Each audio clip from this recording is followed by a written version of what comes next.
Hey. Whoo, hey. Hey, y'all. Hey. I am so tired. I am so tired. And these phones are not charging. I've been gone all day. And oh my goodness, I'm so tired. So listen. Y'all know that this one has been sitting here for probably about 4 or 5 days with Trump and what's been going on with him, and some more Epstein.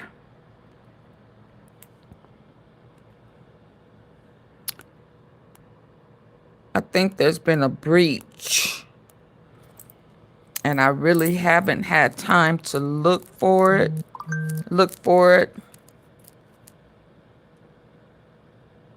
But there's most definitely been a breach. Let me look at this one first. The MAGA party doesn't give a shit about kids. They are not pro-life. They are opportunistic liars. Every last one of them, from tanks. Now, y'all, we know we haven't listened to people that live in rural America who have Taco Tits in a minute. rural America who have had their faith. So while I'm looking for what I'm looking for the rights of billionaires. Let's listen with Unbelievable how effective Taco the MAGA movement Tits. has been to get people that make $40,000 to $50,000 Is that a all year right? to fight for Elon Musk's rights. It's wild.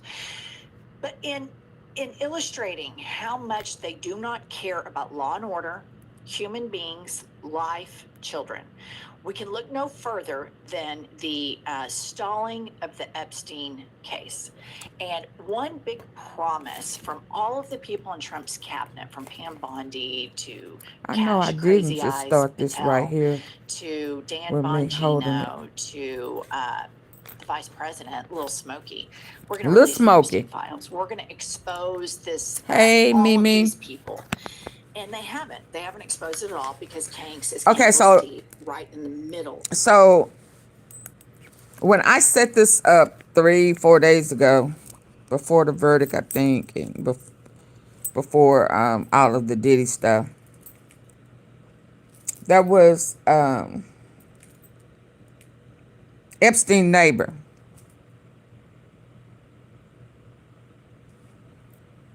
Exposed Trump now.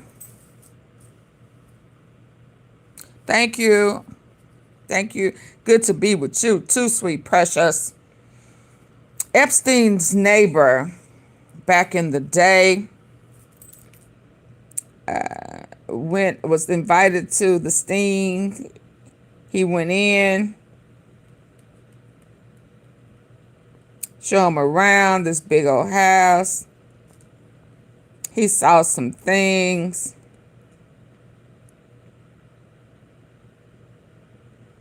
It looked suspicious to him. He made some type of reference of,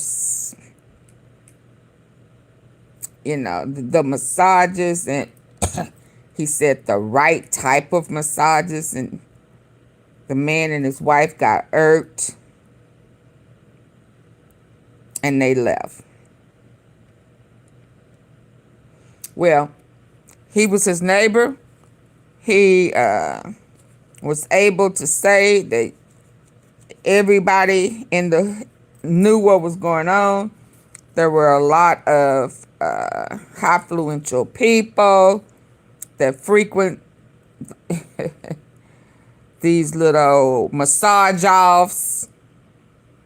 I mean, he had the massage right in the middle of the foyer. I mean, shit.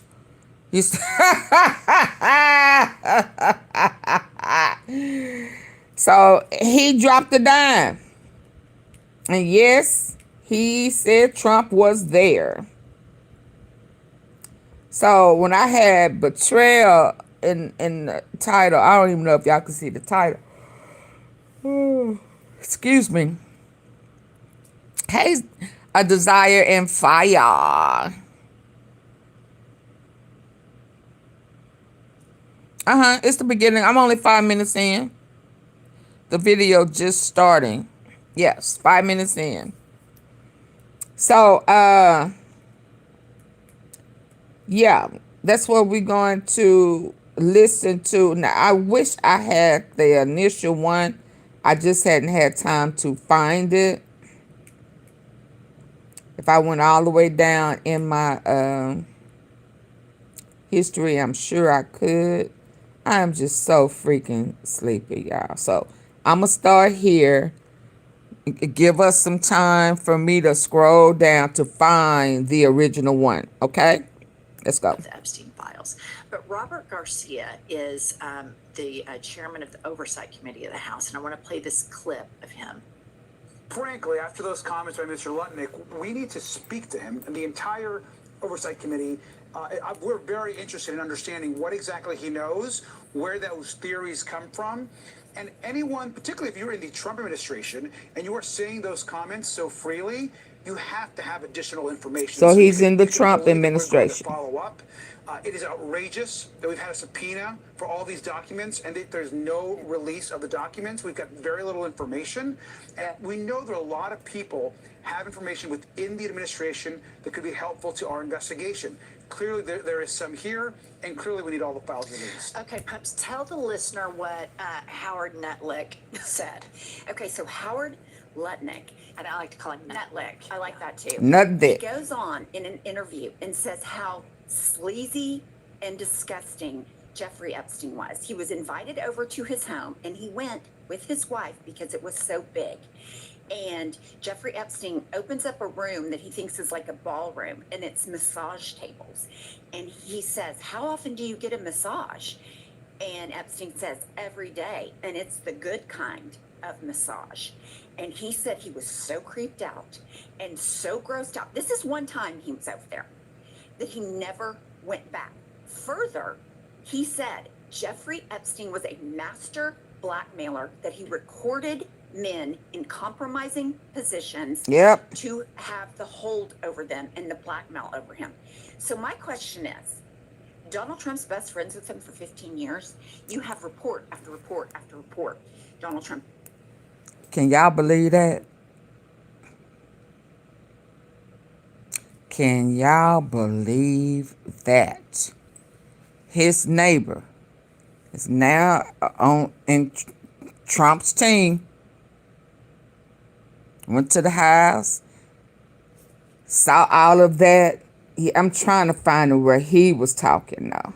Saw all of that. Him and his wife looked at each other. They left, and he was able to tell you with the neighborhood watch who was coming, who was going, and it was done often. Wow. Can y'all double tap the hey, Rena, and get the likes up. Let's go. Come on, girl. In the house, Donald Trump's in pictures with them. He's at parties. You know, Epstein's. Don't forget about this. Wolf, is it Michael Yes. Wolf? He said that there was a photograph of Trump in Epstein's possession with underage girls, topless, I believe. I'm not 100% on that, sitting in Trump's lap with a wet spot at the crotch, meaning he, you know. Yeah.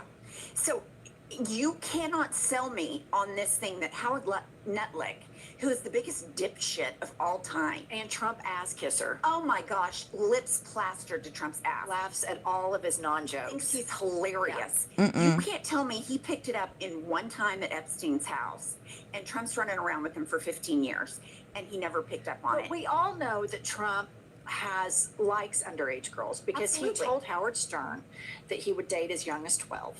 That, 11 would be too young, but 12 and up was fine. We all know that he bragged about going into the Miss Teen USA and seeing naked teenagers without their consent because he owned the pageant and he needed to inspect them and nobody could say anything to him about it. We know that he has no problem whatsoever with pedophilia or sexual abuse because some of the January 6ers that he pardoned had this previously on their records, and he blanket pardoned every single one of them. He didn't look and see. So this is a man who himself is a criminal, surrounded himself with criminals. And so we have a criminal president that hung out with a pedophile for 15 years, knows exactly what he was up to. He himself is on record talking about how much he likes teenage girls, talked about how he wanted to fuck his Hey, daughter. Mrs. Tom. And so none of this is surprising. But let's move along here to, here's a congressman I really like, Raskin. Play the clip. Started, and it also is not lost on anyone that shutting the government down allows them not to swear in our new colleague, Ms. Grijalva from Arizona, who would be the 218th signature to discharge the Epstein files and to put a vote on that on the House floor. So it's convenient for them to shut the government down, and they're not interested in making government work for our constituents. We got it. Evangelical Christian, big Christian, Moses Mike Johnson, who claims that he and Jesus Christ are BFFs. He refuses to swear in a woman who is democratically elected and is subverting democracy to protect pedophiles. So that's what evangelical Christianity is right now, you guys. White evangelical Christianity. It is a cult that protects pedophiles, which makes sense because when you look at all of the churches, the Southern Baptists, the Nazarenes, the Pentecostals, it is rampant with this kind of stuff. That's with it. youth pastors That's and other pastors, and they, of course, are protecting pedophiles. Oh, yeah, hold on, before I forget, because I am sleepy. Now, y'all do know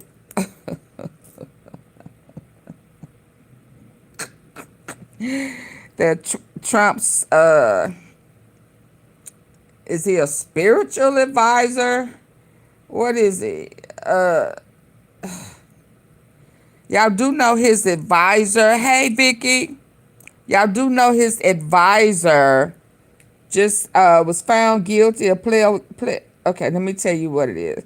Let me play this. Moses Mike Johnson himself, in my opinion, is a DL demon queen who apparently, according to TikTok right now, has a Grindr profile that's out there that the press is vetting right now, which we've been calling on that forever. And he has a boyfriend, roommate that he lives with in DC. And when Moses gets home from work, this man answers the door in his panties. Okay. But what's lost in all this is these are little girls. These are people's daughters that were poor, that were preyed upon by Ghislaine Maxwell and by and raped by Jeffrey Epstein, and then all of these other gross men like what's the prince? Andrew, you know, and every single one of them, I don't care if it's Democrat, I don't care who it is, they all need to be exposed. And something that just slipped through the news cycle that is just so disturbing to me, the FBI did a sting operation a couple of months ago in Las Vegas. For Jazz and Java. Lured in. Okay, here it is. Hold on. Trump's former spiritual advisor pleads guilty to child sexual abuse charges and will serve 6 months in prison. Did we know that? Huh? Do I need to take it a little closer? We need to be upfront and personal. Please don't be out of juice. Did we know that?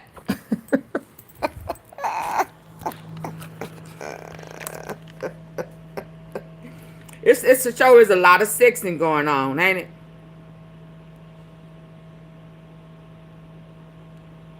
A lot of SCX and minors going on. Trump's former spiritual advisor, Robert Morris,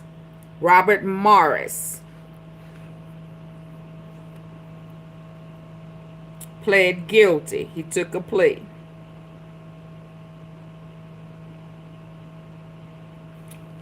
Yeah, if he going to jail, I believe it. Yeah, I believe it. And anybody who don't want us to believe it, I'm finna start looking at you. Yes. Texas mega church pastor who once served as a spiritual advisor to Donald Trump. I think my eye vision getting better, y'all. Thank you, Mrs. Tom. I did get your recommendation because I'm nowhere near over here, and I'm able to read it. So, it's getting better. So, bless you. The spiritual advisor to Donald Trump has pled guilty to child sexual abuse. Morris admitted to let me let you read it since and hold on since because this was a couple of days ago. So yeah. Hold on. Now you gonna make me sit up. God dang. Yeah. And I got that right over there. I ain't going too far. Hold on. Robert Morris.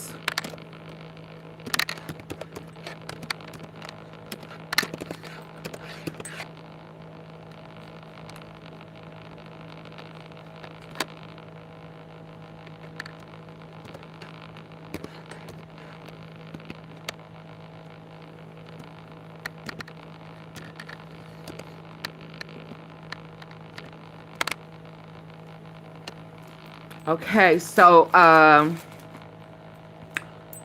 what's your name? Michael? Is that your name? Micah. So do you want NBC? Do you want AP? Oh, is this the Marshes walking that ass out? Oh, well, let's see that. Will you look at that? Do we believe it? Yes, we do. Do we believe it? Say yeah. Do you? Do you? Do you believe it? Yes, sir. I think we do. Ha! Yes, sir. Yes, sir. Yeah. Coming over here questioning us. You must go to the church. I didn't even put it in the title. He all right. As long as he keep it right there. Let's see what they say. I've been sitting on it. Former Texas mega who resigned last year after a woman in Oklahoma accused the pastor of sexually abusing her in 1980. Pled guilty Thursday to 5 counts of lewd acts with a child. Robert Preston Morris, 64, entered the plea before the judge in Oklahoma. Yeah. Yes, sir, we do believe it. Oh, hold on. The abuse began in 1982 when the victim was 12 and Morris was traveling evangelist staying in Hominy, Oklahoma with her family. Oh my God. The family invited this pervert in. Oh, Gateway. Oh, he was the pastor of Gateway? Morris was the senior pastor of Gateway Church in DF, with Dallas Fort Worth suburb of South Lake. South Lake.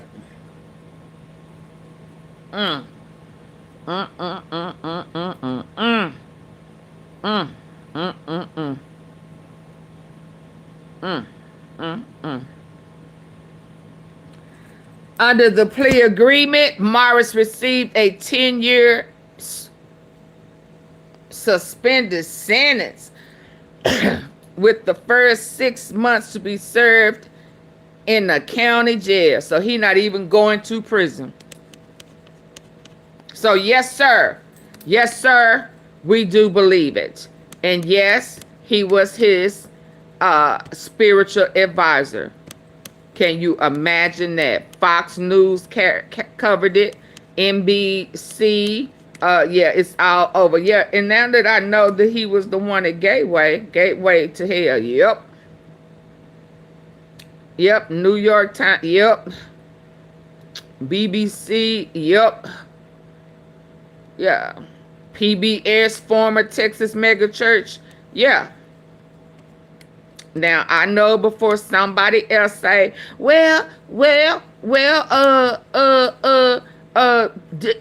Diddy pastor, advisor. Yeah, I know about him too. But he ain't pled guilty yet.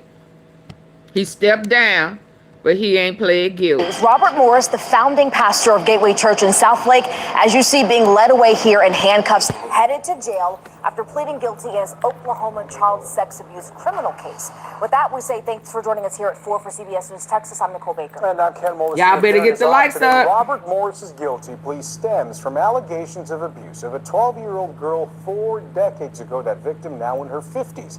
Morris was charged with lewd or indecent acts with a child. Our Andrea Lucia was inside the courtroom today in Oklahoma. Andrea, can you bring us up to speed right now? Yeah, I mean, absolutely. This is stunning. Robert Morris, the founder of one of our country's largest churches and a former spiritual advisor to President Trump, has been sentenced to 10 years. The first 6 months he will serve behind bars here in Osage County. The remaining 9. Now I wonder, did he go on them? Oh man, he was a spiritual advisor. So when they was going over there in Israel with the little hat on their head, I know that it ain't called a little beanie, but you know what I mean. I wonder, was he on them trips with them when they was doing all that human trafficking of minors, or what he said? You know, I was sleepy just a minute ago, but I'm up now. Them immigrants that they are sneaking on the planes way in the midnight hour while everybody is asleep on those military, and they are taking them over to these foreign places and just dropping them off for all of the predators to grab and hold, to abuse, torment and abuse. Was the pastor going on those trips too, y'all? My. Yeah, it's over 300 people in here, and I don't even have 50 likes yet. Y'all better get it up. I'm telling you now, I'm sleepy. All I need is for y'all not to cooperate with me. Okay? Let's go.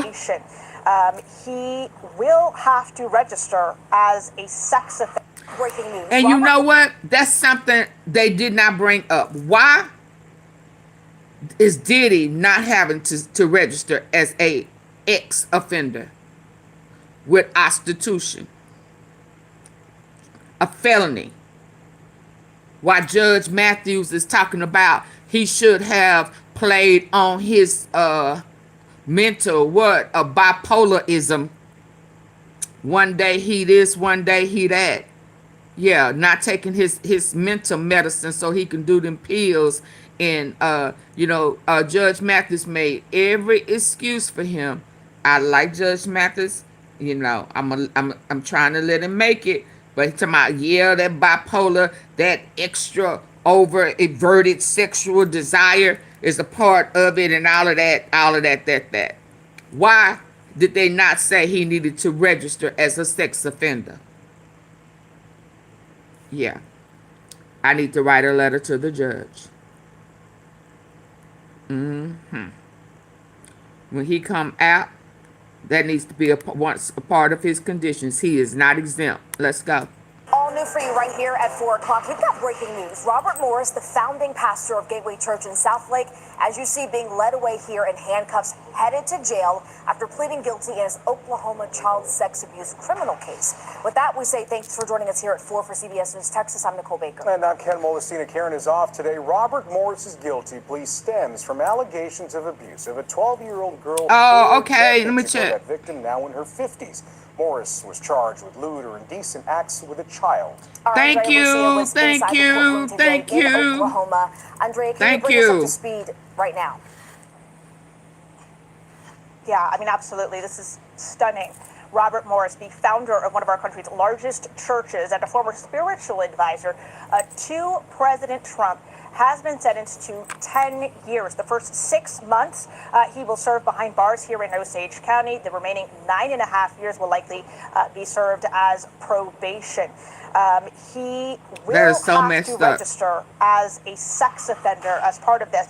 We have been covering this criminal case since March, when Morris was indicted on 5 counts of lewd or indecent acts with a child for molesting. Can you imagine inviting the pastor, the evangelist, to your house, thinking he's a good guy, and he is in there messing with your minor child? Baby, the Lord would have to come down. Yes, indeed. He would have to come down from the heavens.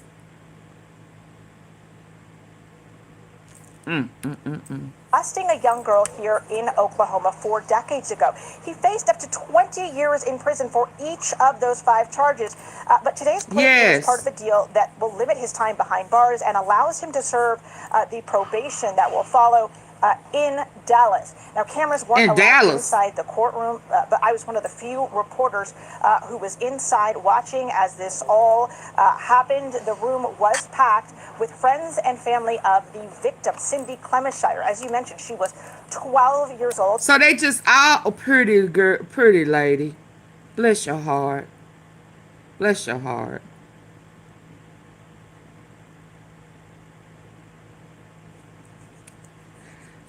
Slice him. Slice him. Get him up out of here. You don't know where you are. You one of them, aren't you, Mr. Twigs? You are one of them. Yes, you are a wolf. You're not, yeah, you just a dirty dog. Yes, because only a pedo would co-sign or make excuses for one. Blessed every victim. I don't care how long you've been living with it. However long you've been dealing with it, and whenever you decide to set yourself free, I don't care if it's your last breath.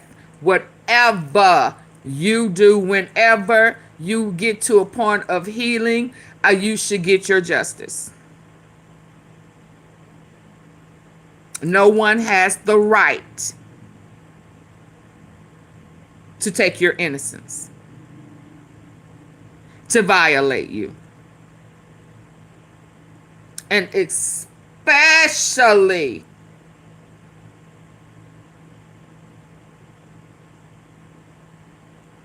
someone who is perpetrating to be a man of God.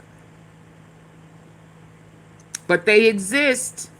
They have to exist. I have to tell people, I used to tell people often, when I would hear people say, if that, why would God allow this to happen to, listen,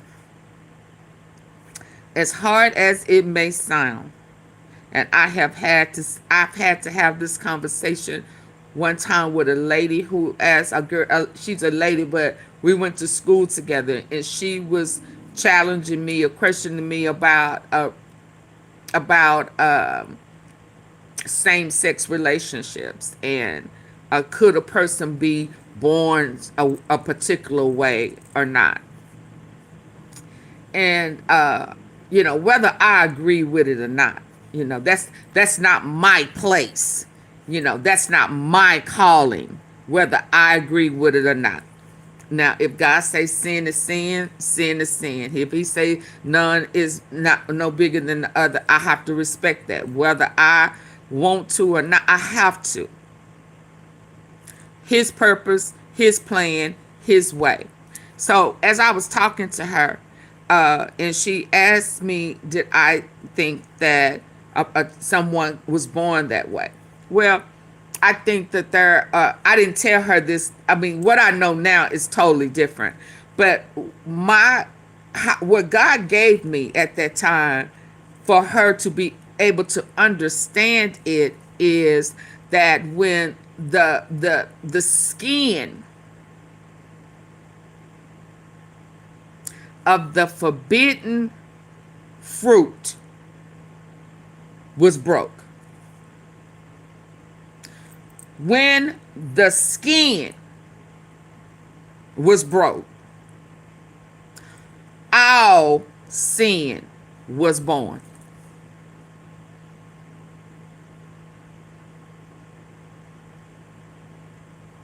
She said, my.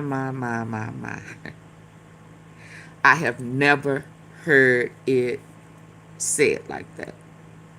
And God bless her and her family, because she passed away this year. And I was not able to attend her homegoing.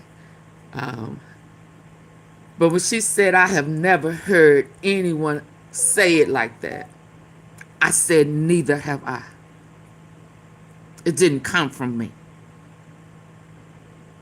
It came from God.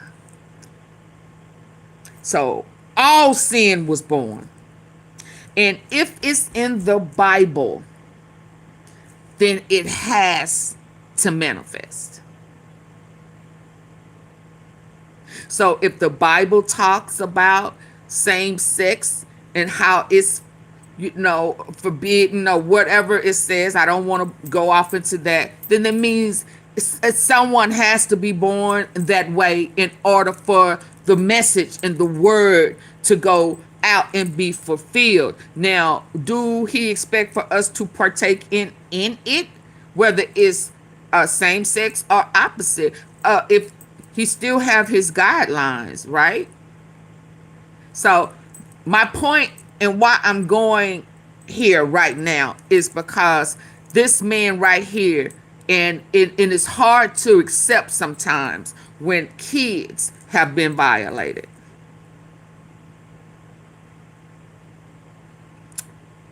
But if it's in the Bible, it has to happen, whether we like it or not. And Sodom and Gomorrah is in the Bible. Any and everything. Any and every nasty, filthy thing was going on. So as hurtful as I am to have to hear this, and I cannot imagine if it was me or anybody. It just hurts me when people make excuses for predators.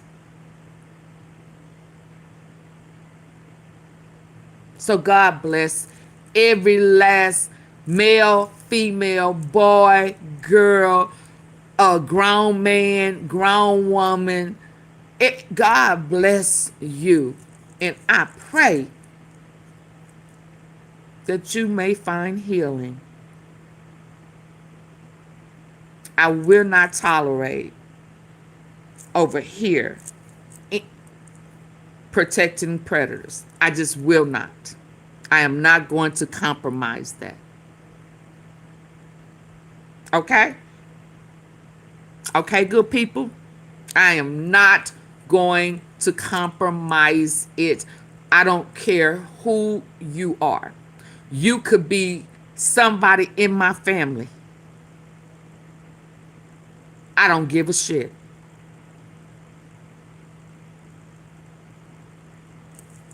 So God bless you. And I'm glad you came forward.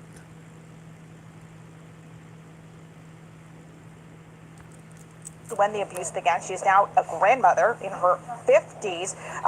In her 50s. We have been covering this criminal case since March, when Morris was indicted on 5 counts of lewd or indecent acts with a child for molesting a young girl here in Oklahoma 4 decades ago.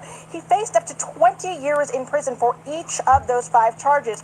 But today's plea came as part of a deal that will limit his time behind bars and allows him to serve the probation that will follow in Dallas. Now, cameras weren't allowed a whole bunch inside of the nasty courtroom, old but I was men. one of the few reporters who was inside watching as this all happened. The room was packed with friends and family of the victim, Cindy Clemenshire. As you mentioned, she was 12 years old when the abuse began. She is now a grandmother in her 50s. Both she and her sister had a chance to address Morris in court before he was taken away in handcuffs. They talked about how his actions affected their family. Cindy was in tears listening to her sister speak first and tell Morris that his legacy will be one of pedophilia, of betrayal, of lies, of shame. We then saw Cindy get up and talk about how this has affected her life, how she has been in therapy for many years, feeling ashamed of what had happened, blaming herself for what had happened. It has taken her until now to Can't really you still see it in her eye? Just disappointment. You could be mad, disappointed, and disappointed at all of one of that. pedophilia, of betrayal, of lies. Listening to her sister. Oh my God! We let this man in our home. We believed in his mission, his what we thought was his purpose, and he was actually a wolf in sheep clothing.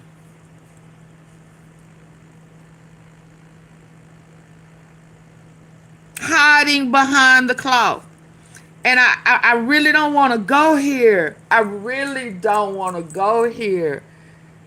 Oh my God. Oh my God. Oh my God. But they run in packs. This is why I had a problem with Charlie Kirk. I know what he said with his mouth, but then I also know what he said with his mouth. And the two don't add up. And how can you be devout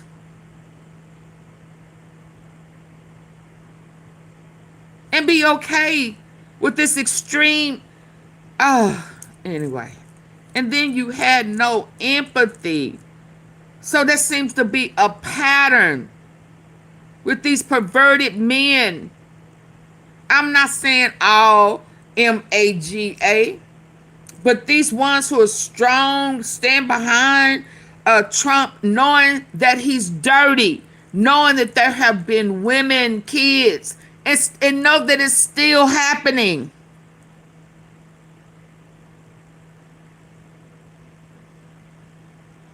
It's still happening.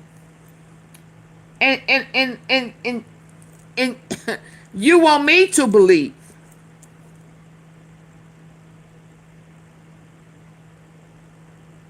that the God I serve, I ain't going. That's all I know. And I have a problem with these packs of men that are okay with it. That it's like a pedo fraternity.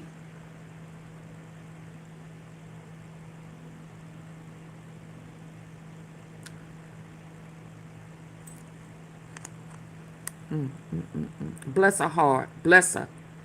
I am so glad she is healing. I know that this has helped her heal. Yeah, I need 50. I need at least 50. 12 years old when the abuse began. She's now a grandmother in her 50s. Both she and her sister had a chance to address Morris in court before he was taken away in handcuffs. They talked about how his actions affected their family. Cindy was in tears listening to her sister speak first and tell Morris that his legacy will be one of pedophilia, of betrayal, of lies, of shame. We then saw Cindy get up and talk about how this has affected her life, how she has been in therapy for many years, feeling ashamed of what had happened, blaming herself for what had happened. It has taken her until now to really come to terms with the fact that she is not at fault at all. She told him as part of her statement that even if he never understands the truth or accepts the truth, the state of Oklahoma does. Very powerful words from her. Really a stunning scene, Andrea, to see him walk away there in handcuffs. You were there, as you mentioned, in the courtroom when this was happening. And the idea of Cindy Clemenchard throughout this entire thing has been very measured. She seems to have kept her composure the entire time. Can you describe what the mood was like today? Was it tense? Did that change at all? Oh, I mean, we certainly saw tears when her sister got up and spoke. We saw her family's emotional reaction. Her parents were there, her siblings were there. Definitely an emotional reaction. But, I think she is relieved that it has come to this. She said, two of the things that she really wanted was acknowledgement of what happened to her. She feels like she's finally getting some of that. She also said she wants her childhood back, but she knows she's never going to get that. But she seemed ready for what happened. She seemed a bit relieved. On the other hand, we were watching, the other side of the courtroom. Robert Morris had his family here as well. And I wasn't sure if he was going to be arrested today. I wasn't sure how this hearing was going to end. But as he went from family member to family member, giving them hugs, he took a moment to give his wife a kiss before the hearing began. He still has a wife.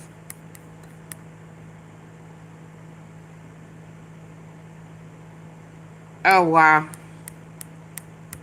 Hugs. He took a moment to give his wife a kiss before the hearing began. It certainly started to become clear that he was anticipating it might be a while before he saw them again.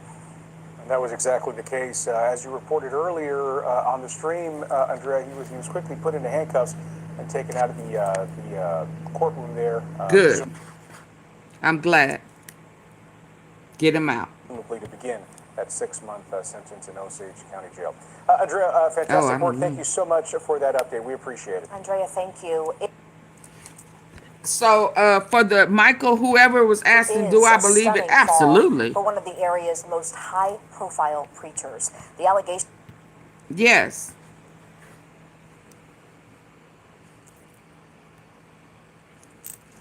Yes. We believe it. Now I didn't know that Gateway was I didn't know he was his advisor. I thought that the Paula lady was his, maybe that's his current advisor. Yeah, maybe. I don't know. Says the allegations became public in June 2024. He resigned June 2024. He was indicted March this year. Yeah. Trump's former spiritual advisor. What? Paula is his current advisor. Oh, okay. What was he talking to another pedo? I mean, what advice were you giving him? I would love to know. From Sidney Clemenshire came in like. Or was you just, was given that title to be able to go along with him when they go on those journeys and go to those they look like 5-star resorts on the outside, on the 9, built on golf course, but on the inside they're chambers with nothing but little kids in there in each room.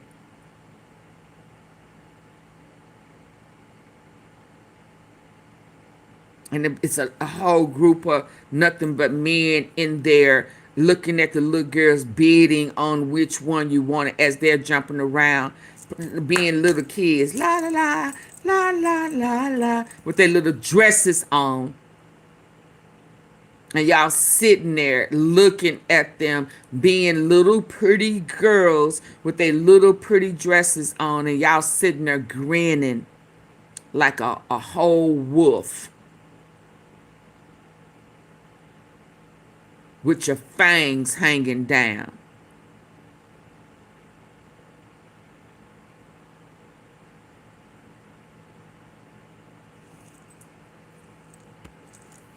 June 2024, we reported that. And I haven't forgot. I have not forgot that there is a scene like that as well with Jay-Z. Yeah, I have that one too. It ain't just the old nasty ass white men.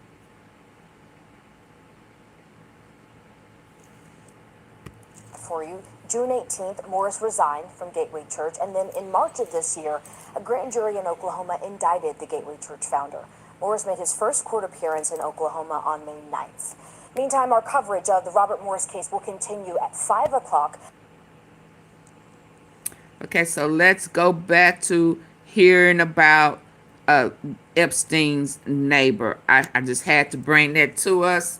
I didn't want to forget. You know I will. Modern day brothel. Yeah, Jamie, and you know, old boy, great granddaddy had a brothel, right? You do know that, right? You know, he came over to the U.S. illegally. And when they said the gold rush was hot and popping, he didn't want to be a part of that, the gold rush. So he built a hotel, a stay for the people, the men who was out there searching for gold. And he had a whole little stay, place for them to stay. And he had a whole brothel. That's how his peepaw came up in the U.S. illegally. Okay, let's go. Let's listen to the neighbor. I'm Miranda Devine, and today I'm with Howard Lutnick, the Secretary of Commerce. The Secretary of Commerce. Release the files. Secretary Howard Lutnick, thank you for joining Podforce One. You're a New Yorker. You have known Donald Trump for 30 years. You know everybody. Elon Musk, Charlie Kirk, Jeffrey Epstein was your neighbour. I would be remiss if I didn't ask you about him. East 71st Street.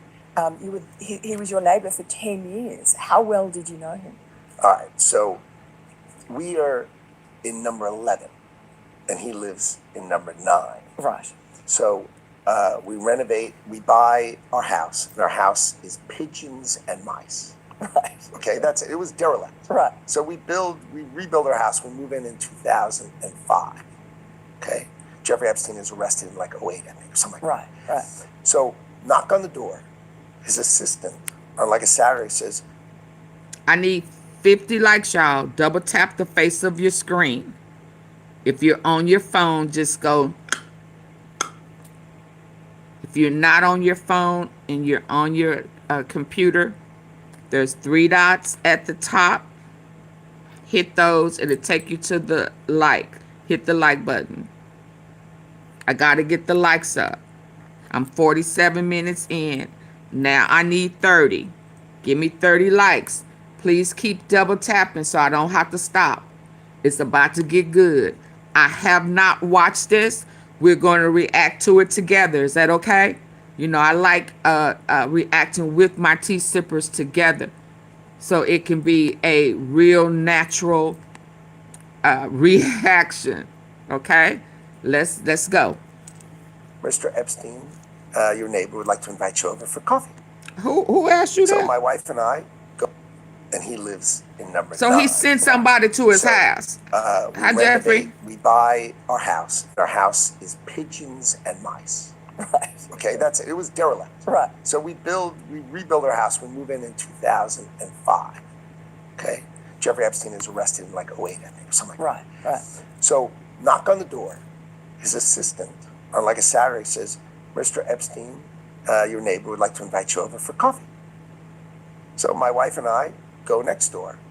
You know, we walk 7 steps. Yes. Right to the next house for coffee. We share a wall.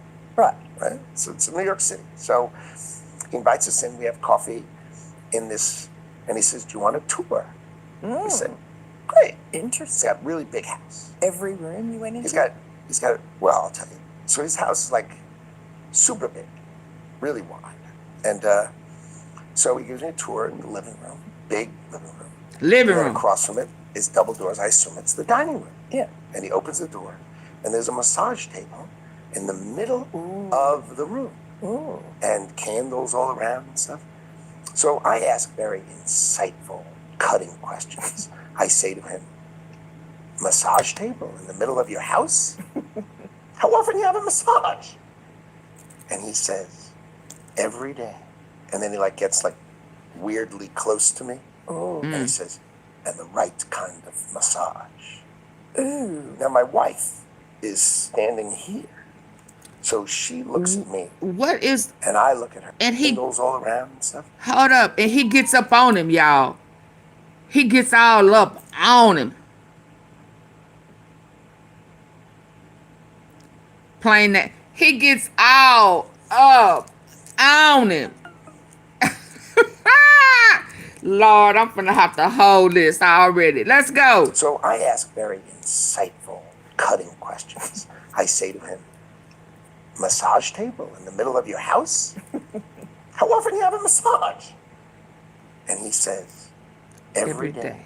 And then he like gets like weirdly close to me. Oh. And he says, and the right kind of massage.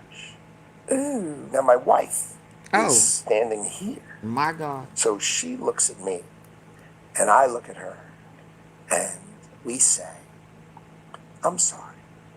We have to go.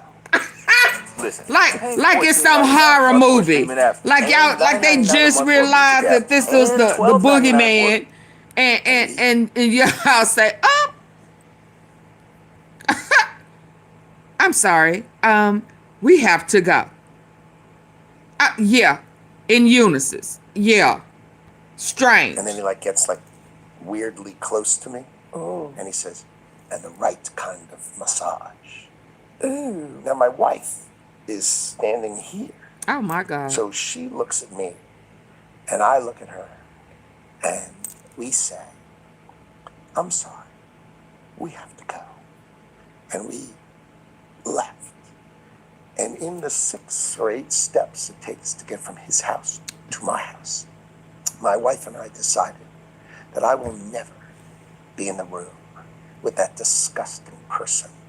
Well, I guess so, Jamie. So I was never in the room with him socially, for business. Okay, or there you go, Jamie. If that guy was there, I wasn't going because he's gross. And so I look back at it as a gift. Yes. He gave me a gift Yes. of a void. Yeah. So Avoid. So that's he my was- story. A one and absolutely done. Right. So I mean. So it was that eerie to him and his wife. Now I can see that if you have, I'm not saying perfect, but if you have any type of morals or any type of character, and you get that eerie feeling to the point because, and I say that because if not a man who is just don't have morals or character, they would dismiss it and act like it really wasn't nothing. You understand? So that they can find their way back over there. You said if he was not a friend, why did he said he wasn't with him? Cause they're both politicians. He ain't a politician. But I'm not going to, he said he was not going to be in the room with him. Let me hear it again. Let me see. And he says, And I don't know if he knew him before he became a neighbor. But we just gonna listen. No, I don't think he's trying to downplay because he blew the whistle on Trump. And I don't think anybody who is not in that book like that or didn't go to that island is willing to expose him. Because all Trump has to do is do like he did Clinton and say, you was there too. It's the ones who won't say anything that is going along with it. He came out with it. So no, I'm just not going to assume. No. and the right kind of massage. Ooh. Now my wife is standing here. And that's based on what So I've she heard looks so at me, far. And I look at her and we say, I'm sorry. We have to go. And we left. And in the 6 or 8 steps it takes to get from his house to my house, my wife and I decided that I will never be in the room with that disgusting person ever again. So I was never in the room with him socially, for business, or even philanthropy. That guy was there, I wasn't going, because he's gross. And so I look back at it as a gift. Yes. He gave me a gift. Yes. Of a void. Yeah. So, yeah, So that's he my was- story. A one and absolutely done. Right. So I mean that's an incredible story that you could pick up that he was a pervert. It's gross. The guy's gross. I'm right with my wife. And you're like, he's gross. The guy's gross. This was not, the deep nuance of Howard Lutnick. This guy. Well, I'll wait gross. till they put it out and So I'll how read come it Bill then. I'm Gates listening and to his all these story other now. people could hang around him and not see what you saw? Or did they see it and ignore it? Or No, they participated. right. That's what his MO was, get a massage, get a massage. And what happened in that massage room, I assume was on video. This guy was the greatest blackmailer ever. Blackmailed people. That's how he had money. So That's how he had So what money. happened to those videos? Why is there now? That's how such he a had money, dearth of because nobody information can when, tell you how Donald he Trump's made people money. are running the FBI He's and the CIA and DOJ. intelligence So and blackmail is all I'm that's hearing. an incredible story that you could pick up that he was a pervert. it's gross. The guy's gross. I'm right with my wife. And you're like, he's gross. The guy's gross. This was not. Jamie, now I know Jamie, come on now. Don't insult my intelligence. I'm very smart. I'm very intuitive. You're just like you not gonna fool me. Okay? You don't have to persuade me. I'm very, very good. So it's like you're trying to push a point, and you don't have to, precious, okay? You don't have to. I'm really good. Very good. You can ask anybody in the comments. I've been doing this a while.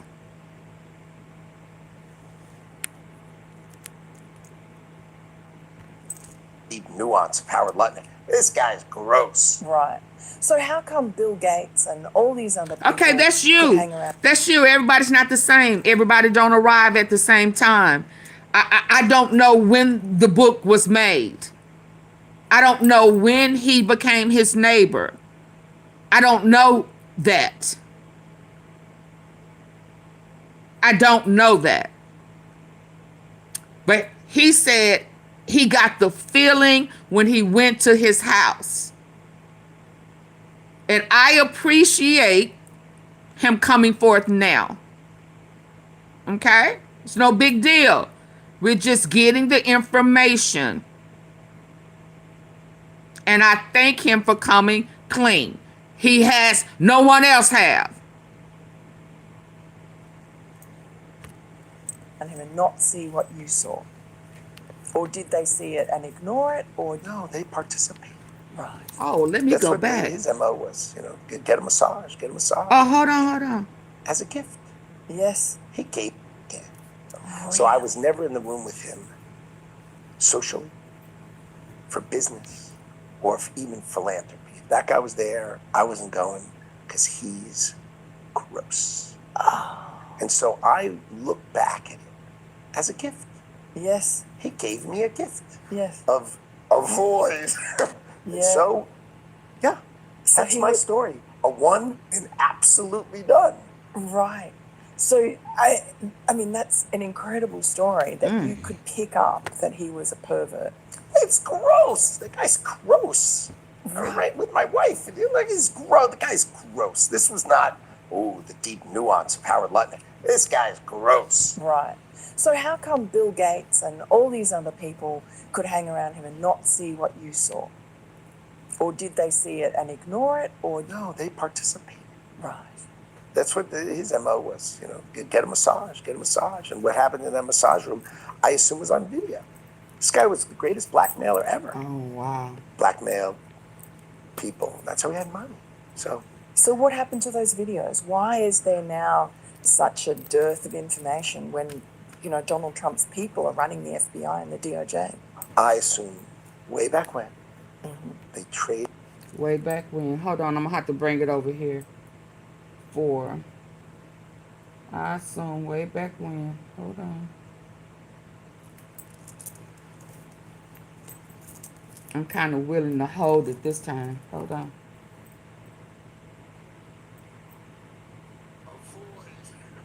So, yeah, that's my story. A one and absolutely done. Right. So, I mean, that's an incredible story that you could pick up that he was a pervert. It's gross. The guy's gross. Oh, come I know on. my wife, and like, he's gross. The guy's gross. This was not, the deep nuance of Howard Lutnick. This guy's gross. Right. So how come Bill Gates and all these other people could hang around him and not see what you saw? Or did they see it and ignore it? Or No, they participated. right. That's what his MO was, get a massage, And what happened in that massage room, I assume, was on video. This guy was the greatest blackmailer ever. Blackmailed people. That's how he had money. So what happened to those videos? Why is there now such a dearth of information when, Donald Trump's people are running the FBI and the DOJ? I assume way back when, they traded those videos in exchange for him getting that 18-month sentence. Allowed him to have visits and be out of jail. I mean, he's a serial sex offender. How could he get 18 months and be able to go to his office during the day and have visitors and stuff? It must have been a trade. So my assumption, I have no knowledge, but my assumption is there was a trade for the. So he don't have the detailed knowledge, cause he. And have you talked to Donald Trump about this and shared your theory? No, I mean, he knows the story. Right. But my story, that, I was the one that done with the guy. He knows that story, but that's it. He would have been interested in that story. Yeah, but I don't know. It's a story. It's just a one and done. That guy. Ugh. And does Trump feel? Did they not hang out? I don't speak to him about. I guess they didn't hang out. I mean, these are. Hold on. It's like weirdly close to me, and he's. It don't sound like he hung out with him. Hold on. But I wonder. Way back when, they traded those videos in exchange for him getting that 18-month sentence, which allowed him to have visits and be out of jail. I mean, he's a serial sex offender. How could he get 18 months and be able to go to his office during the day and have visitors and stuff? It must have been a trade. So my assumption, I have no knowledge, but my assumption is there was a trade for the videos because there were people on those videos. And have you talked to Donald Trump about this and shared your theory? No, I mean, he knows the story. Right. But my story, that, I was the one that done with the guy. He knows that story, but that's it. He would have been interested in that story. Yeah, but I don't know. It's a story. It's just a one and done. That guy. Ugh. And did Trump feel the same way about him? I don't speak to him about these kind of. These are just distractions. Right. The thing about the president is, I'm doing the most important thing that I see. And then right after we do that, he does 10 other things that are as, if not more important, that are not my thing. Right. And you're like, wow. And he is great at it. And sometimes he lets me stay. So he lets me stay for the Joint Chiefs of Staff come in. Right. This is like the coolest thing ever. Tell us a little bit about how you got into this bizarre role, really. You're a billionaire. You've been an incredibly successful businessman. You were a Hillary Clinton supporter, a classic New York Democrat. And here you are, Commerce Secretary in a Republican administration. How did you get here? I have known Donald Trump for decades. So they're not even in the same party. So he's not mega. Hillary Clinton was very supportive of us after 9/11. Right.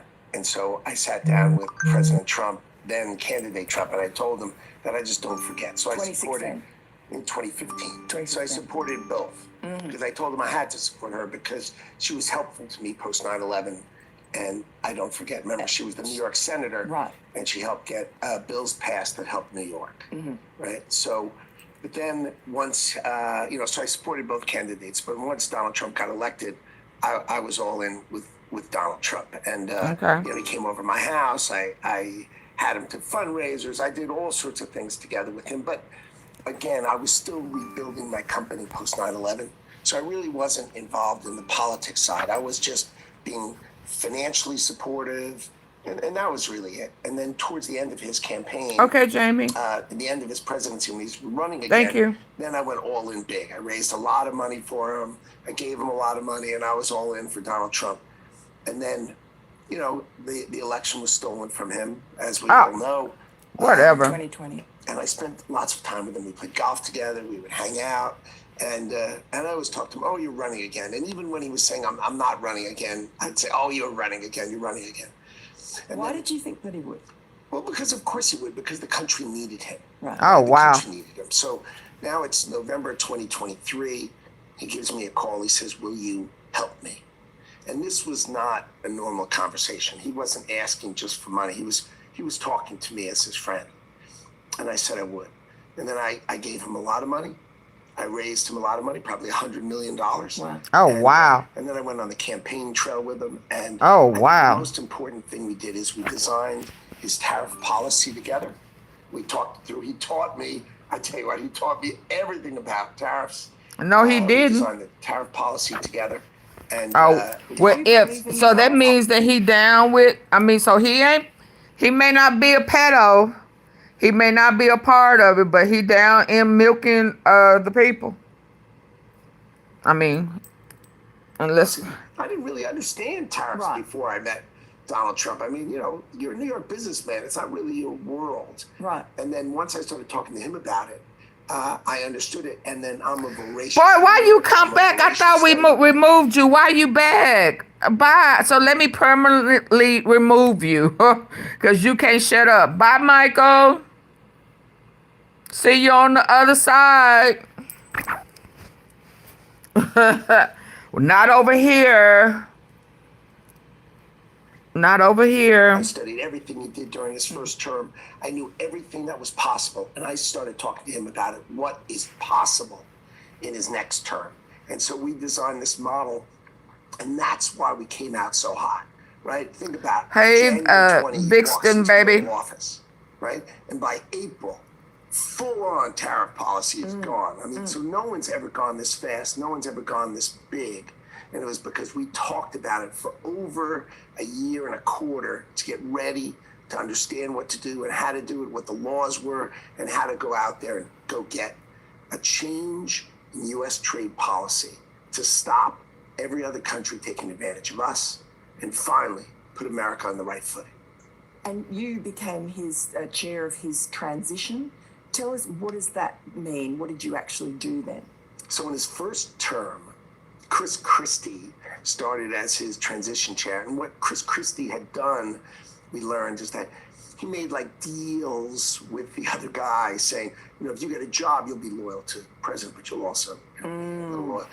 And Is that how we got so many bad people? I don't know. What happened is right after the election, they fired him from transition. And they had to start again. Right. And that's why it just didn't work so smoothly. Yeah. So I started talking to the president about it in June. Said, I will do it. I'll go learn everything about it. In August, he gave me the official role. How did you know what to do? Well, you study. You read, you study, you think, you understand it, and you talk to Donald Trump a lot. And I knew what he liked and what he wanted. So then I went out and recruited everybody. I recruited 8 people for each job. I went out and found the top 150 Republicans across the country and had them help recruit for me. From Warren Stevens to Steve Schwarzman, Ross Perot, Chuck Schwab, you name it, across the country. I called them all and told them I'm going to deputize you for a transition to help Donald Trump build the best cabinet ever. So is that the job? Oh, wow. Is How's it finding his low? personnel, his cabinet? Yeah, that's Hold what on, transition y'all. is. It may. Okay, so listen. The top 30 If it cut off because it's getting hot, So he had 8 candidates for each job. Right. And he would give me not about talk 5 on the minutes. campaign trail. I'm not going to end it. I'll just have to He would let say, it cool off. No. Just be advised, I will be back. Let's win. Because it's saying Right. very Why low not and F? it's 'Cause he not thought he would jinx it if he charging. assumed he was going to win. But he trusted me Yeah. to know that I would recruit the best people. And so what we did is I had 4 screens, 4 giant 85-inch. This is in a big room in Mar-a-Lago. Yeah, in Mar-a-Lago. 4 screens behind him, 4 screens behind me Yeah. that mirrored each other. So you and I could sit across from each other. You could see the screen over my shoulder, Right. but I didn't have to sort of go look around. I could see it right over your shoulder. And each screen had candidates, and it had their resume, it had their video speaking, so you could see how they present on TV, all So the you'd have like details Pete about them. Hegseth, Correct. Christy And all the other Noem. people, but Right.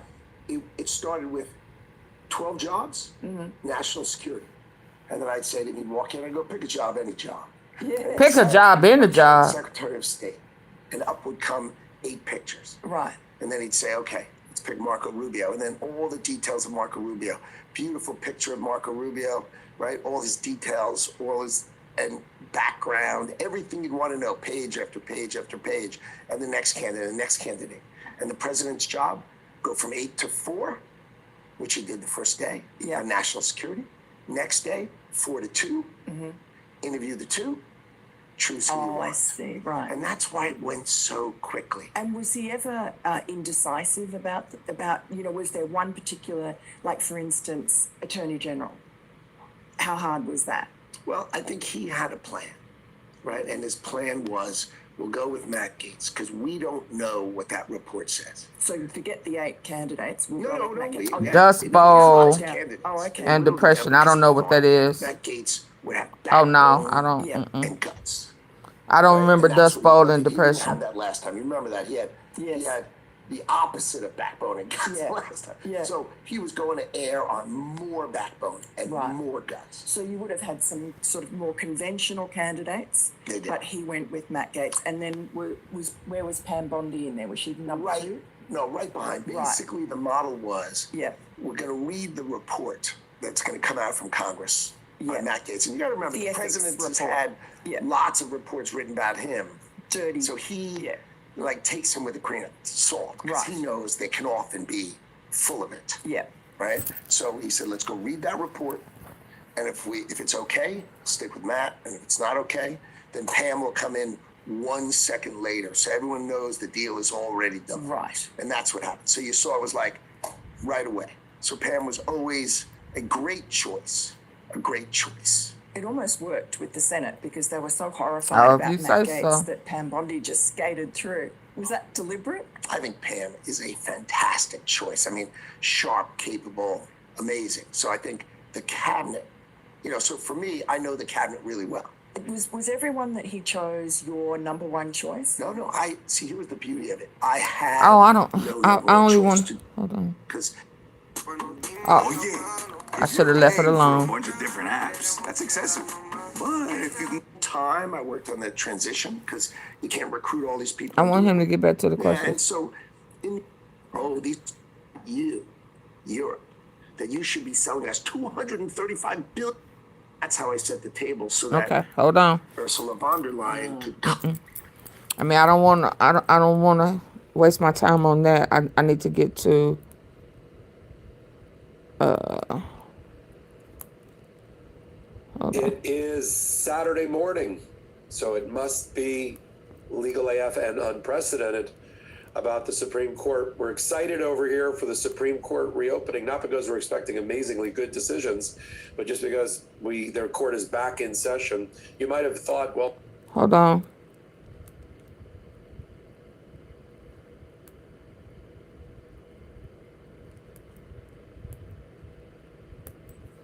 The guy's gross. This was not, the deep nuance of Howard Lutnick. This guy's gross. Right. So how come Bill Gates and all these other people?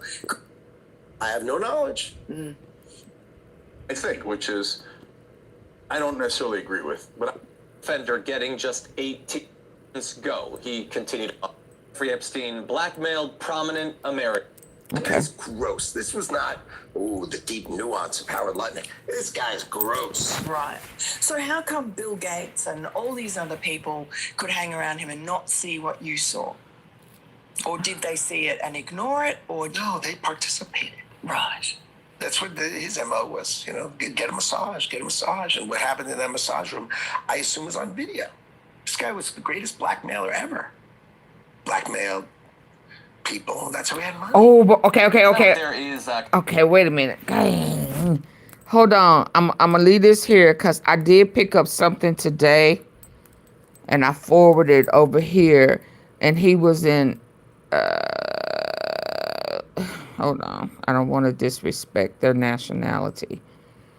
And somebody came up and greeted. I'll let y'all watch.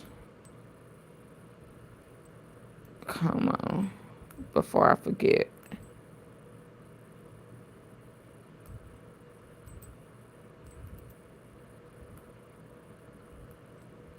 I know I sent this to myself.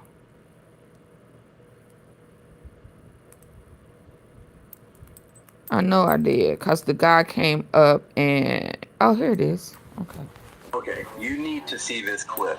This is Donald Trump at the royal court shaking hands like usual. But then this guy shows up and completely steals the show. He grabs Trump's hand and doesn't let go to show that he is in complete control of this situation. And as you can see, what he says here completely rattles. Did he just have to yank his hand from that man? You need to watch, he had to yank his hand. Donald Trump at the royal court shaking hands like usual. But then this guy shows up and completely steals the show. He grabs Trump's hand and doesn't let go to show that he is in complete control of this situation. And as you can see, what he says here completely rattles the president. And then suddenly, out of nowhere, he pulls a stack of pictures out of his pocket. He says a few words here, seemingly savoring this moment, and everybody in the deck is wondering what the hell is going on. He shows the images to the president and the prince, and Trump immediately wants to take these pictures away from him. And then the mystery man and the prince share a laugh while Trump is just staring in disbelief.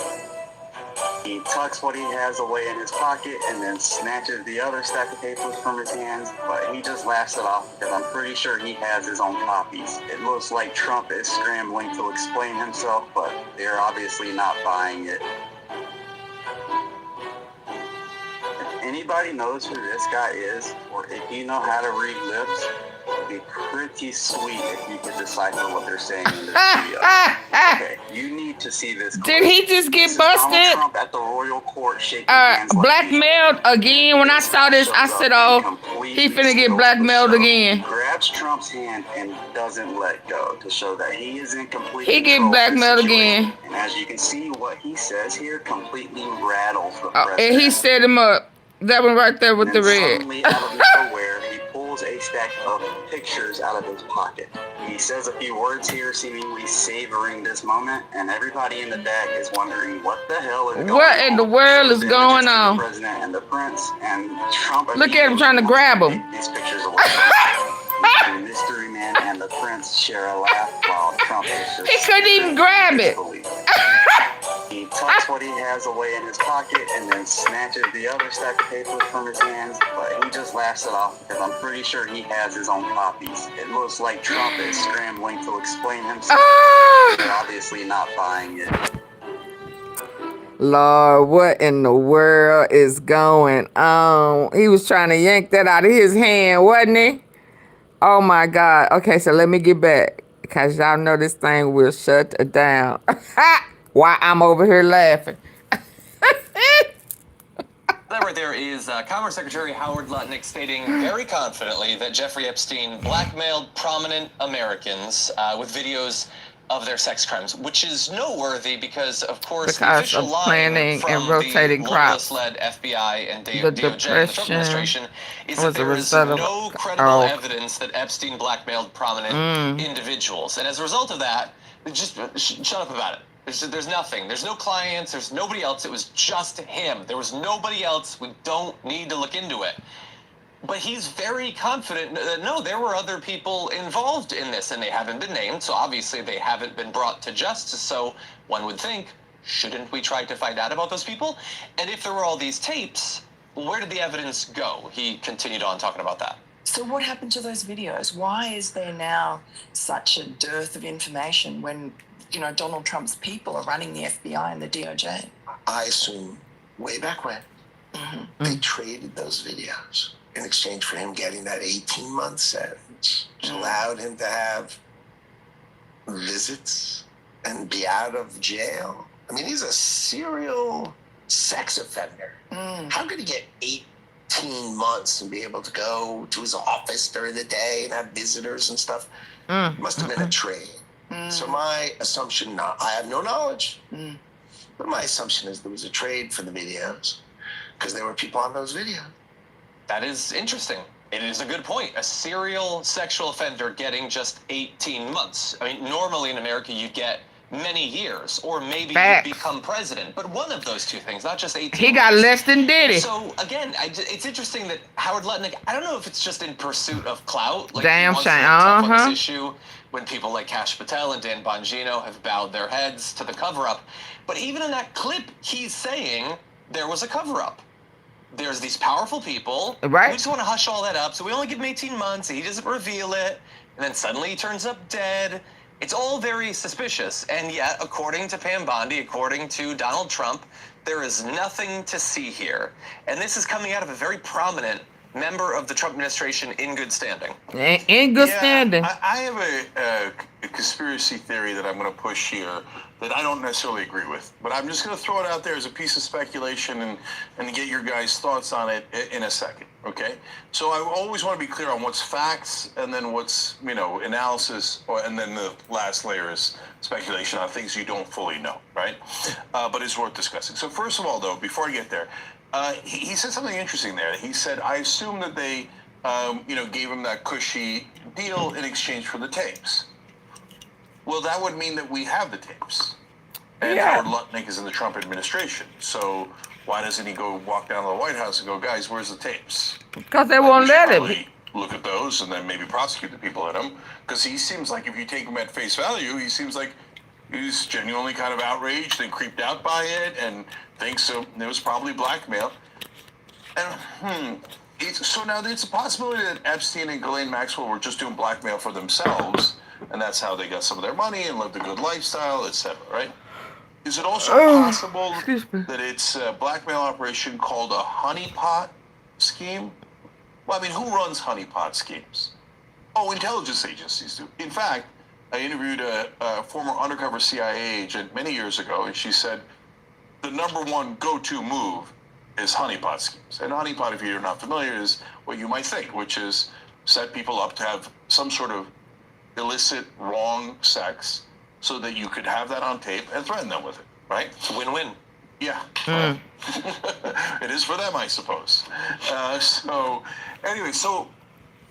if it was blackmail, then there's an excellent chance that it was an intelligence agency. So there's only really two options, CIA and Mossad. So that part is, we don't know yet, but a lot of evidence points in that direction, including what Lutnick just said. So the speculation part is this. When Trump was defying Israel, all of a sudden there was a ton of news reports out there about, Trump could be in the tapes. Or Trump could be a client. Oh, look, there's Trump's letter to Epstein. That just showed up right in the middle of Trump defying Israel. Because if you remember, Trump cut them out of a couple of deals. The deal to release an American hostage that he did with Hamas. He did not consult Israel. He told Israel to turn their ships, their jets around while they were bombing Iran. Okay. And he made a deal with the Houthis and cut Israel out of it. And all of a sudden, Trump Epstein came. Okay, so a lot of. Because see, when they was doing that, and he was saying, do not bomb, stop, don't do it. I thought it was a play. I ain't gonna even lie. I thought he was trying to hustle back end and front end. So he was really trying to strong arm. But I thought he was always with. But he did tell Israel not to retaliate. Do not hit the button. Okay, so he was trying to dictate them. Okay. With this peace deal. peace treaty. Okay, let's go. And while they were bombing Iran, but I thought it was he made a deal Putin. with the Houthis and cut Israel out of it. And all of a sudden, Trump, Epstein came out. So now, you know, a lot of his advisors, they don't give a damn about him. They just did it for themselves, right? And he's a convenient guy that they're using. Excuse me. So here comes, you know, Trump saying Israel has to do a 20-part peace plan where they leave Gaza and do not annex it. And we got an interview all of a sudden back to, hey, there are tapes. I wonder who's on them. So am I sure about that? Not at all, guys. Not at all. Lutnick might be super close to Trump, and he's just speculating like a normal person. I would speculate in a very similar direction. So we don't know enough yet. But I thought can nobody in his cabinet speak against him? He is saying to Israel today, as he's put out on True Social, you are not to bomb Gaza anymore. Oh, I missed that and today. Then it's not just Lutnick, and you see 2, 3, 4 other stories of Trump and Epstein again, then you'll know, I see how this game is played. But we don't know that that's going to happen. Now, it'll be interesting to watch. Sharon, what do you think? Oh, wow. This is just a theory, right? Because I don't know, you kind of convinced me already. We don't know yet. We don't know yet. Something's not adding up here. I think you might be onto something. I was going to start by saying I don't know if Lutnick's going to be so close to him after this. That's what I'm thinking. Yeah. Gosh, I don't even know. It's disgusting, all of it. And if he had that, it was so gross listening to him, illustrative way of just describing it all. There's so many other people who know about this. Well, I'll say a select club. I don't know. Sorry. I just don't know. Yeah. Yeah, he was being a little bit creepy, but he was also creeped out. It was strange. I wonder if he feels the same way when he has to hang out with Trump and Hegseth. Like, is it generally sex predators make him feel uncomfortable? I'm not sure. But anyway, yeah, the only other thing I wanted to add was, while I think it's important, especially for anyone watching this that might be a Republican. Okay.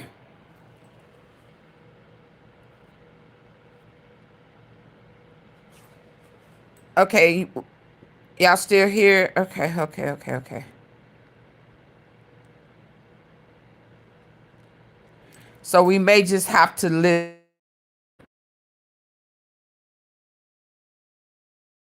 Pick it up and hold it. I'm going to lose it. Okay? Are y'all okay with that?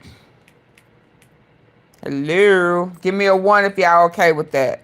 If I just leave it right here, allow it to charge, and not pick it up. Which of these TV shows over here? Y'all still with me? Okay. That it was so gross listening to him, illustrative way of just describing it all. There's so many other people who know about this. Well, I'll say a select club.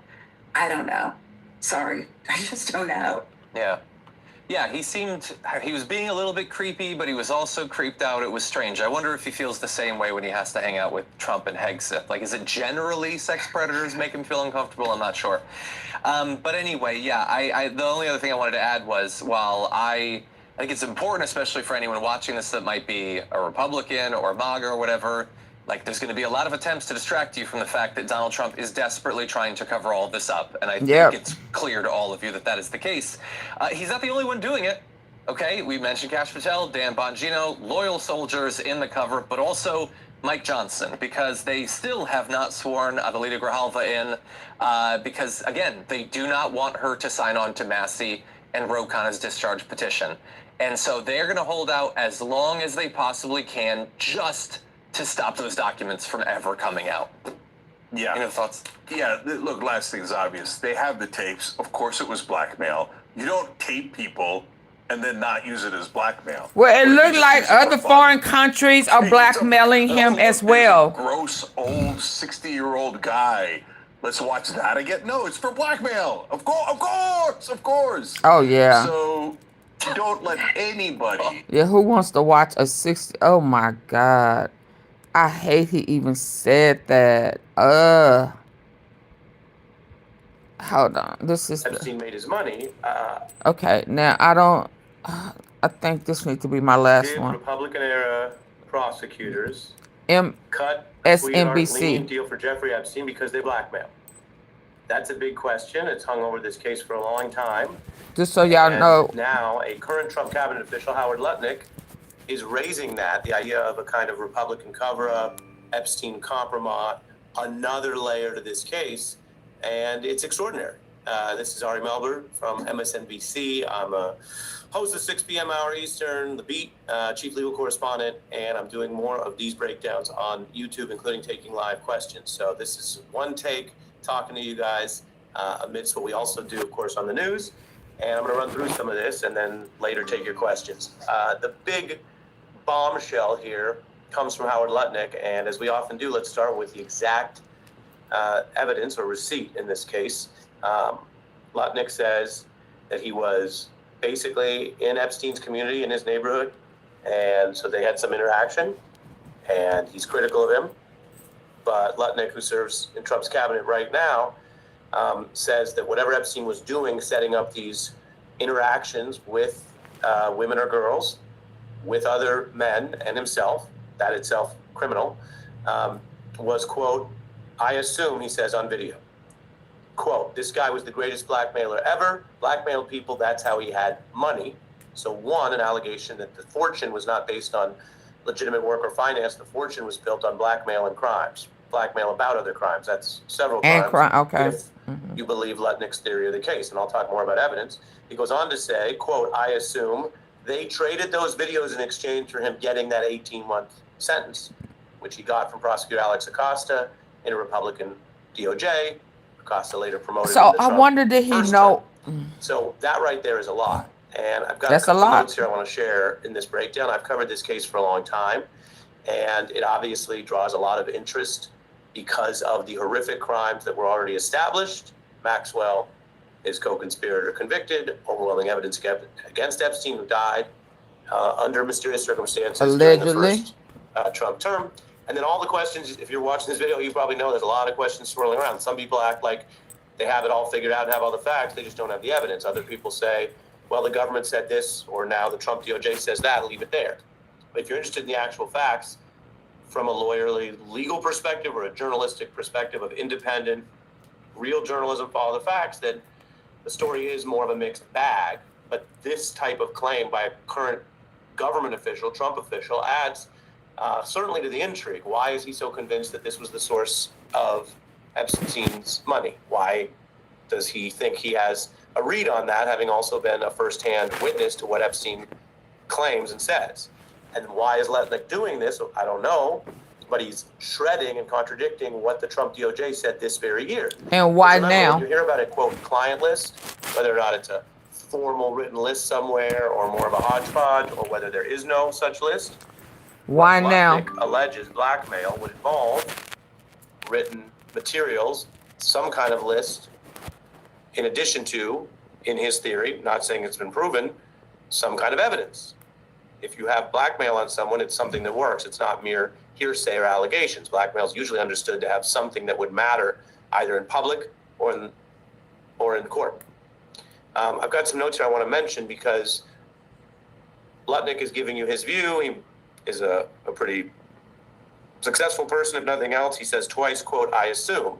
When he says that's where Epstein made his money, I am going to mention some other facts, and then I'll look at these questions. Thank you, There was Janet. one banker, Leon Black, who over a period of about 5 years transferred over $150 million to Epstein. And that was considered unusual, suspicious. There was a Senate investigation led by Democrat Senator Ron Wyden from Oregon, and the Finance Committee looked into all this. And the first thing you need to know about that is, although it doesn't prove this case, it's what would be called confirmatory evidence to a theory that there's something up. Maybe it's blackmail, maybe it's something else, right? You have to track that down. But that scale of payment, hundreds of millions of dollars, is not at all in the ballpark for what they said it was for, quote, financial advice.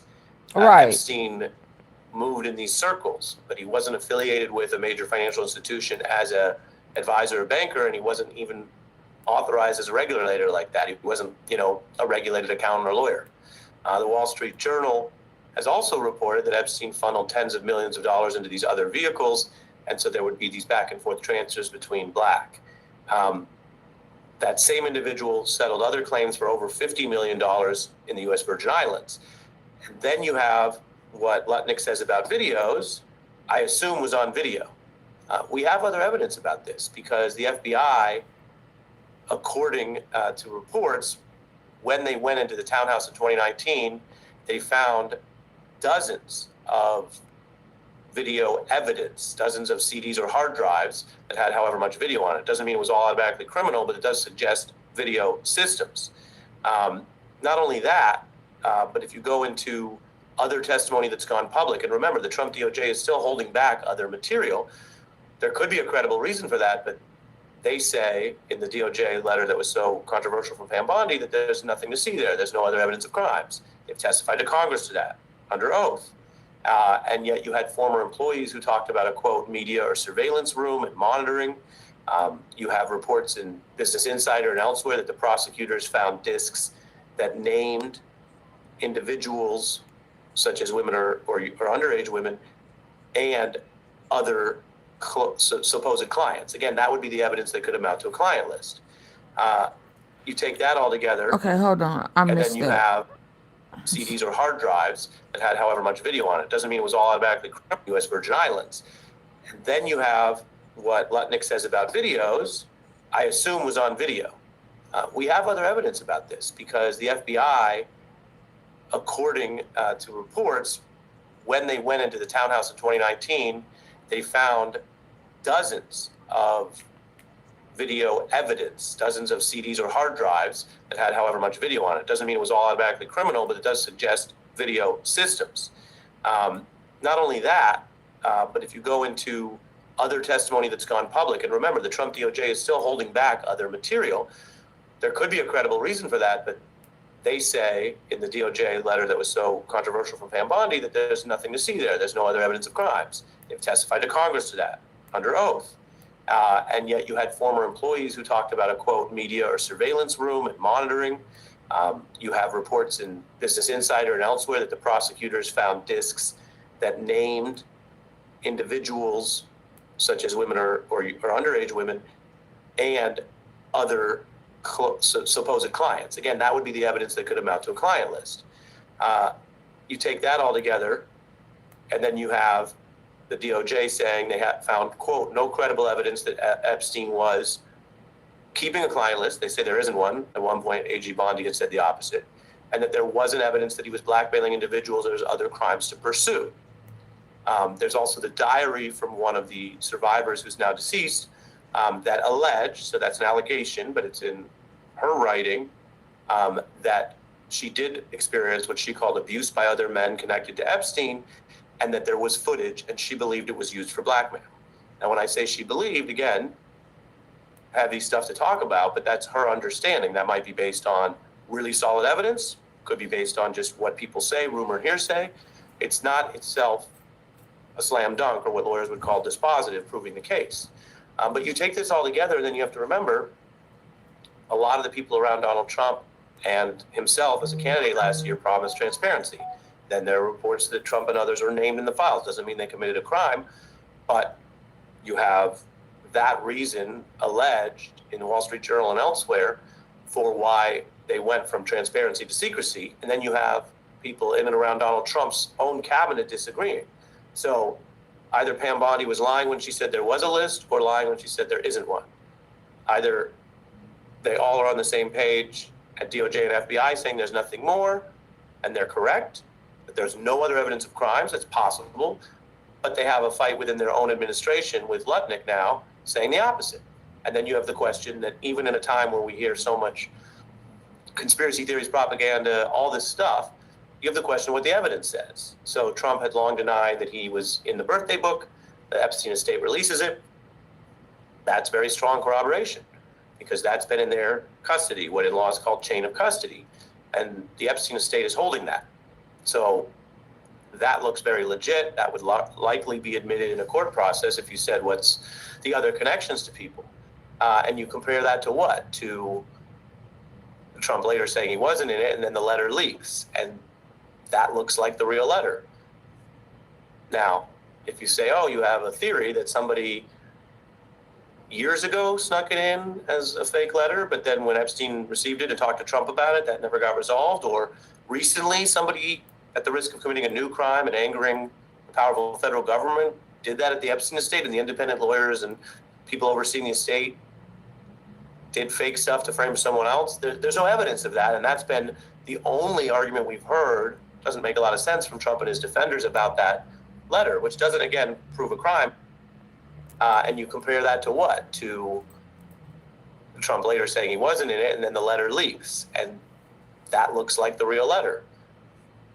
Now, if you say, oh, you have a theory that somebody years ago snuck it in as a fake letter, but then when Epstein received it and talked to Trump about it, that never got resolved, or recently somebody at the risk of committing a new crime and angering the powerful federal government did that at the Epstein estate, and the independent lawyers and people overseeing the estate did fake stuff to frame someone else. There's no evidence of that, and that's been the only argument we've heard. Doesn't make a lot of sense from Trump and his defenders about that letter, which doesn't, again, prove a crime. It proves or suggests awareness of what look like criminal activities when you get into the underage. So there's a lot of stuff we've been covering. I've now gone 9 minutes on it, but I wanted to give some context there. I didn't even get into Epstein's mysterious death and the mystery around the missing evidence around that. So there's a lot in this case that is validly concerning, separate from people doing something we try not to do in the news or in any legal case if you have a responsible individual, which is get ahead of the facts and the receipts. So that's my breakdown. You can always connect with me by subscribing. This is my YouTube channel. Subscribe to Ari Melber. Share the video if you think someone's interested in it. Some of you know this is new 2020-25 where I'm talking to people. So subscribe to the YouTube and I'll look out for you guys. Look out for questions. Now I'm going to jump into these questions.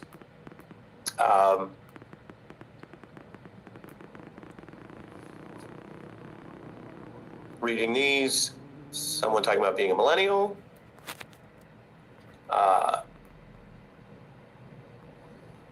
People talking about, I guess, accountability and what evidence means nowadays.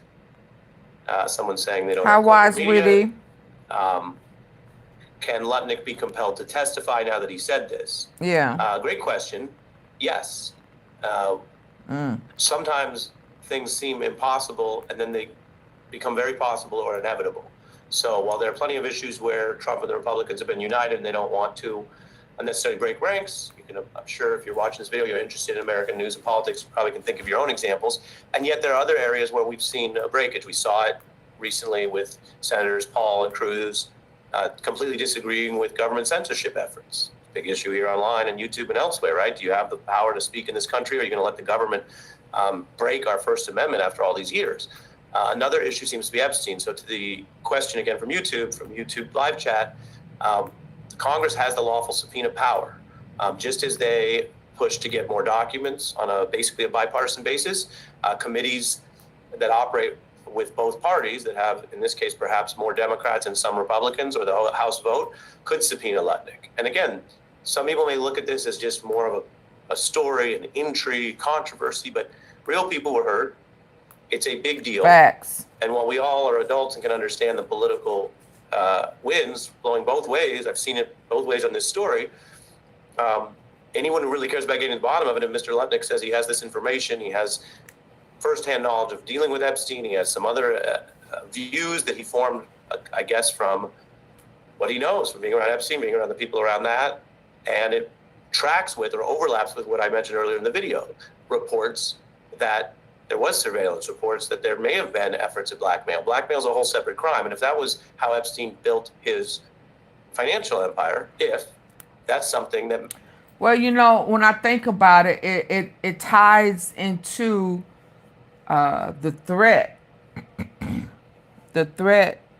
that caused Trump to go to the FBI on Epstein to tell of the child trafficking that got him arrested and convicted up under Trump. Now, I don't know.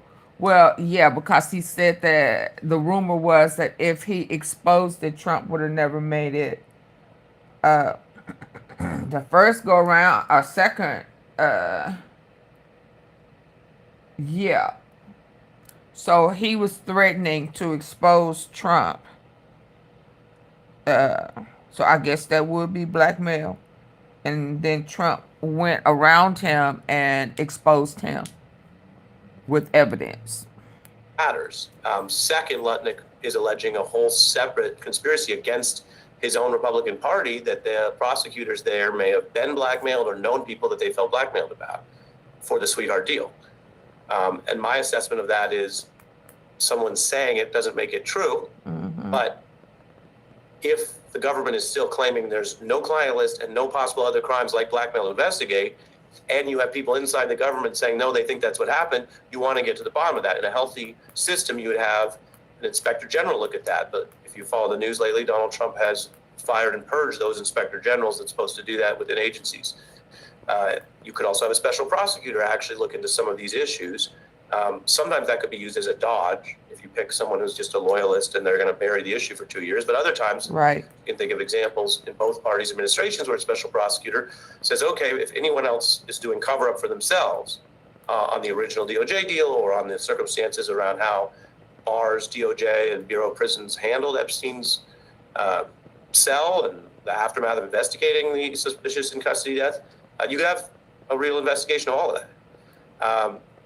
So that's important.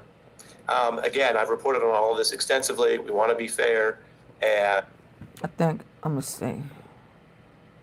What time is it? Okay, yeah. I've been almost 2 hours. I think I had one with Jazz.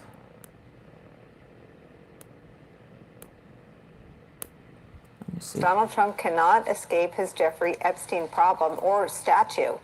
The statue of Trump holding hands with the dead convicted sex offender returned to the National Mall yesterday after it was removed by the National Park Service last week.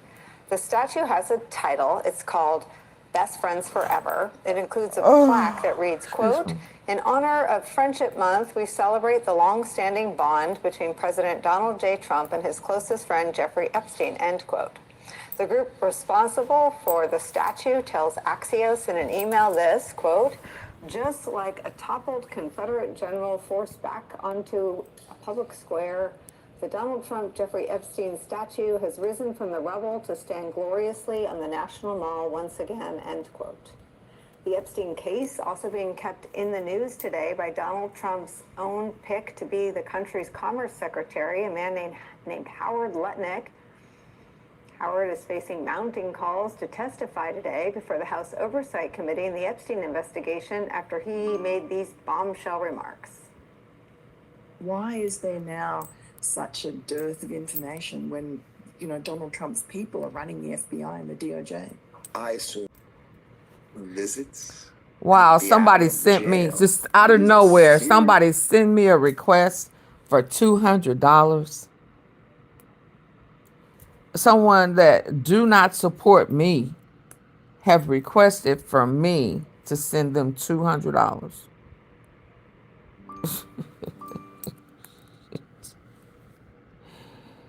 I know I'm sleepy, Lord. I assume way back when. I don't even know if it gave a name. Oh my God. That 18-month sentence allowed him to have visits and be out of jail. I mean, he's a serial sex offender. How could he get 18 months and be able to go to his office during the I'm day, serious. Visitors and stuff? It must have been a trade. It says for a hotel.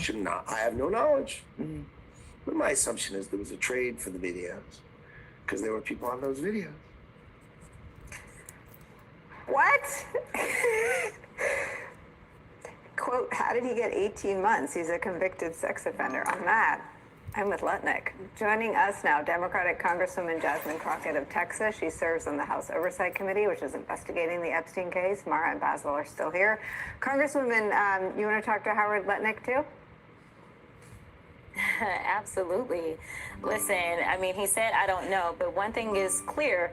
He knew enough to know that he did not want to hang out with Jeffrey Epstein and that he was his neighbor. He talked about the fact that He was into some questionable things. So I'm sure he's seen people come and go, and he seems pretty confident that there were videos of this. So I would absolutely love to kind of dig in a little bit more and at least get a list of names to work from and start to kind of build backwards and do the work that Alex Acosta and that DOJ failed to do.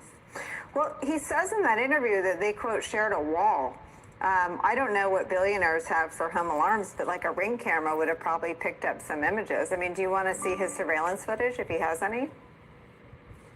Oh, absolutely. I mean, if he still has it, for sure. We know that that was actually one of the things that Alex claimed was problematic for him, that they did not get the video footage that Epstein had as relates to that Florida case where he ended up getting the 18 months.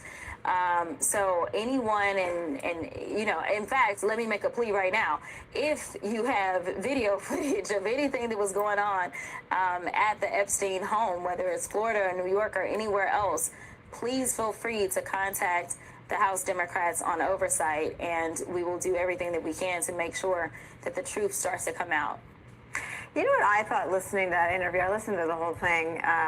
Time I'll never get back, but he talks about taking his wife over to Epstein's house. He describes him as, quote, gross, and he describes a tour that Epstein gave him of his fancy house, which was, I think he said, quote, so wide, and they go from the living room, and he thinks that the double doors are opening into a dining room, because I guess that's what all the house's floor plan is, I don't know, and it's a room with a massage table in the middle. It seems to me that if one of your peers, instead of a dining room, has a room with a massage table, and don't you think they talk amongst themselves? And this is something I've picked up from all the victims. I mean, the victims have suffered because they were siloed in their shame and in their trauma. But the people who knew about Epstein, they were never shamed and isolated. They all hung out together. I mean, does Lutnick give you more names of people that hung out and maybe also went on the tour and saw the massage table? Well, he said he only went there one time. Absolutely. I mean, I do think that he has names. I mean, the fact that he felt like that there was video footage. I know I heard him say somewhere that he saw the people that will come and go. With a sweetheart deal. I mean, your everyday Joe walking in and being caught on video doing something nefarious doesn't necessarily equate to something that I've never seen as a practicing lawyer. I mean, the amount of allegations that they had against him at that time, and then for him to get that little amount of time, in addition to, as he already laid out, he had privileges that afforded him an opportunity to continue to commit crimes, and everyone looked the other way. I mean, this was like the nightmare that would not end, and even now that Epstein is gone, it's still a nightmare because you have people like the President of the United States saying, oh no, this is nothing more than a Democratic hoax, and consistently, really invalidating what these victims / survivors experienced. Congresswoman, I wonder if it's enough to bring Acosta back, that Donald Trump's own Secretary of Commerce believes that I just want to get his quote right, that they traded those videos. How else could you get 18 months? He was a convicted sex offender. Yeah, Alex Acosta, as far as I'm concerned, he probably walked as fine a line as he could, but I did not feel like he was completely truthful. Obviously, we did a transcribed interview. He reminded me of that Bates guy from the Bates Hotel, Norman Bates. Instead, and I really want to dig in on a number of things that I was asking him about. He basically hid behind the fact that he was the U.S. attorney for that area. And so, as we know, anyone that sits that high is not necessarily into all of the specific details of any given case, but this was a high-profile case, so he was briefed on it. I want to talk to the other people that were on that team, the people that he said flew in from D.C. and sat down and had roundtable conversations about them. I want to see how many of his statements align with theirs. The only thing that we know is for sure there was a line prosecutor, someone who actually was looking at all the evidence and was doing everything that she could to make it clear that this is somebody that needed to be prosecuted. She had drafted a 53-page indictment, and they decided, nope, never mind, we're not going to go forward with that. Instead, we're going to kick this back down to the state, and we're just going to non-prosecute this case on the federal level, but we're not going to be open, honest, and transparent with the victims as the law requires, because what we're going to do is work around the law and say, well, you know what, he's not officially indicted, so do we really have to honor this? Maybe not.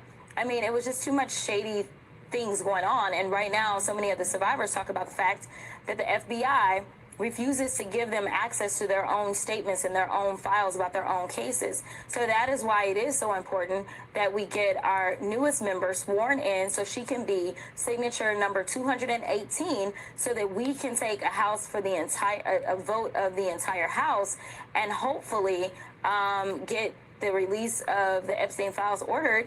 And if for some reason there's a problem, hopefully we will have a little bit more strength, if it is a full vote of the House, to then go to court. Okay, y'all, that's my time. Thank y'all for hanging in there with me. Oh my goodness. Oh my goodness. It's about to get good, hopefully. I mean, I'm trying to understand what will make him come out with it now.